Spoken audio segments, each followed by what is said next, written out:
en tout lieu et à tout moment. Alléluia. Amen. Oui, prends-moi. Nous lisons la parole de Dieu dans le livre de Matthieu, chapitre 11, au verset 13. Non, d'abord,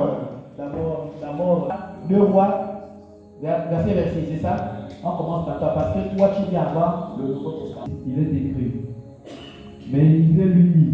La Bible dit que Élisée lui dit, le prophète Élisée, Mon esprit non plus n'était pas. le manteau de ton père. Le manteau ici a plusieurs. Le manteau a deux codes stratégiques dans le mystique et le spirituel. Le manteau, il est à la fois.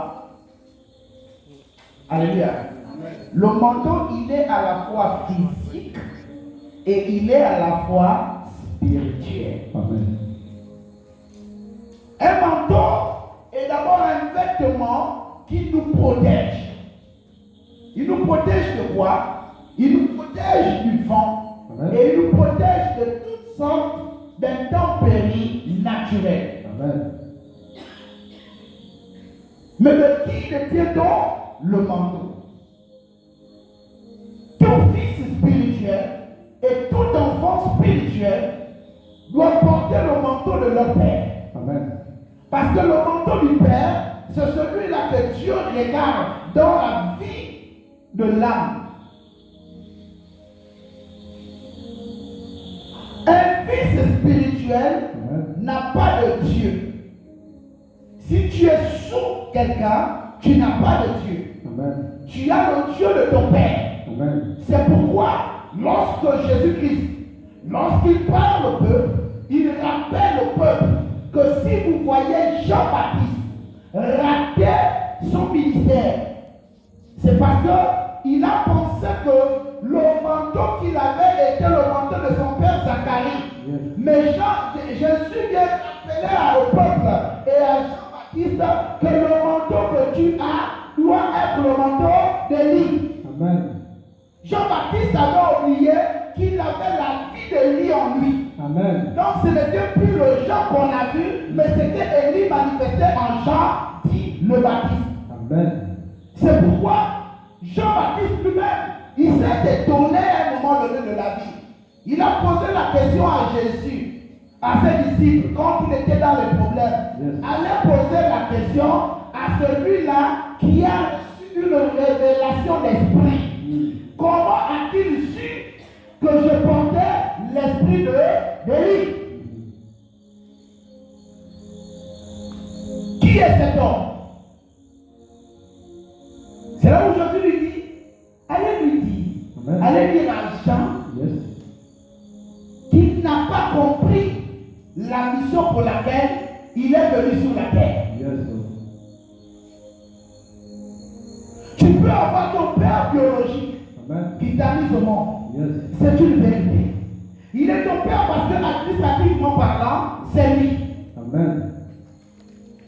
Tu dois le respecter, tu dois l'honorer parce que tu portes sa génétique. Yes. Mais tout au long de ta marche sur la terre, afin d'aller vers le Créateur, tu dois avoir un père spirituel. Amen. C'est le père spirituel qui doit parler pour toi. Yes. C'est le père spirituel qui doit te protéger. Amen. C'est le père spirituel qui doit prier pour toi. Amen. Et toi, en retour, tu dois être loyal et obéissant au père spirituel. Amen. Un enfant peut toujours être supérieur. Il peut avoir un esprit supérieur. Il peut être plus fort que son père. Amen. Ça ne doit pas amener un complexe dans la vie du père. Yes. Mais dans la dimension ecclésiastique, dans la dimension de l'esprit, dans la dimension des églises, Amen. nous n'avons pas compris qu'un fils peut être supérieur au père. Parce que la Bible nous dit, malheur aux enfants qui feront moins que leur père. Amen. Donc le fils spirituel, non seulement il a le manteau physique, mais il a aussi un manteau spirituel. Lorsqu'il est dans le combat de la percée prophétique, lorsqu'il est dans le combat de combat spirituel, lorsqu'il doit sortir des défis, quand il est épuisé, il doit aller prendre dans la réserve de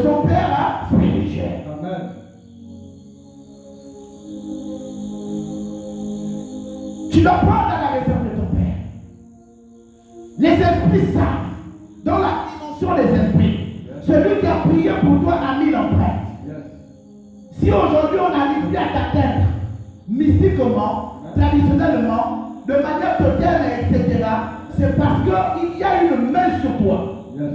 Alors chaque fois que tu as un problème, il faut citer le nom de cette main. Amen. C'est le nom de la main. Yes, C'est pourquoi on parle de la loyauté. Amen. Dans nos églises aujourd'hui, les églises de réveil, Amen. nous pensons que le fait de délivrer quelqu'un d'un esprit de mort, d'une situation difficile, ça fait déjà de nous des personnes grandes, au point où on commence à manquer de respect à notre mentor, à notre père. Yes. On se compare à lui, on ne l'obéit plus, on commence à râler parce que le père nous rappelle qu'il est le père. Yes. Vous avez vu l'histoire de Noé. Noé était tellement fonctionné. Il avait tout. C'est grâce à Noé que nous sommes là. Amen. Mais la Bible nous dit qu'à un moment donné de la vie de Noé, il est tombé. Yes. Il est tombé dans tout. Il a déprimé. Yes. Il s'est fait raboter par le monde. Yes. Et qu'est-ce que les fils ont fait? Parmi les fils, il y a ceux qui n'ont pas compris que si mon père tombe, je dois prier pour lui. Amen. Je dois le couvrir. Amen. Au lieu d'aller exposer la nudité dans la dimension spirituelle ici, c'est la faiblesse de son père. Amen. La majorité t'emmènera toujours à cacher la nudité du père. Yes. Ça t'amènera toujours à protéger ton père. Amen. Le père peut tomber, le père peut chuter, le père peut fauter. Mais toi, en tant que fils, tu dois avoir mal. Parce que si ton père est tombé, ou si ton père a eu un tort, si ton père a été atteint, c'est parce que ta prière n'était pas en mouvement. Amen. Les enfants doivent veiller sur les pères. Amen. Et les pères en retour doivent protéger les enfants dans une dimension. Amen. À la montagne de la transfiguration, lorsque Jésus-Christ est arrivé, ce n'était pas les fils qui étaient là-bas. Yes. Ce n'était pas les fils, c'était les pères. Amen. Combien de pères sont restés morts? Combien de pères sont restés morts? Même dans notre nation. Combien de pères du réveil on entend encore parler? Combien de fils sont fiers de dire je suis le fils d'eux? Aujourd'hui, les fils peuvent porter le nom de la gloire. Amen. Mais Dieu se souvient toujours de la loyauté.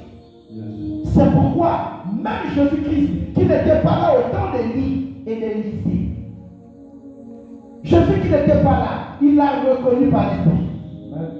Que lorsque nous étions dans le monde spirituel, dans le monde des esprits, le Dieu qui gère le ciel et la terre a commandé un enfant qui devait passer par le ventre d'Élisabeth, qu'on appellerait Jean.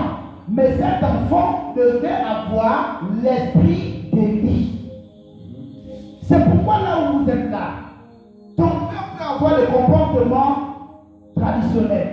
Ton père peut avoir des comportements africains. Ton père peut aimer les esprits de famille et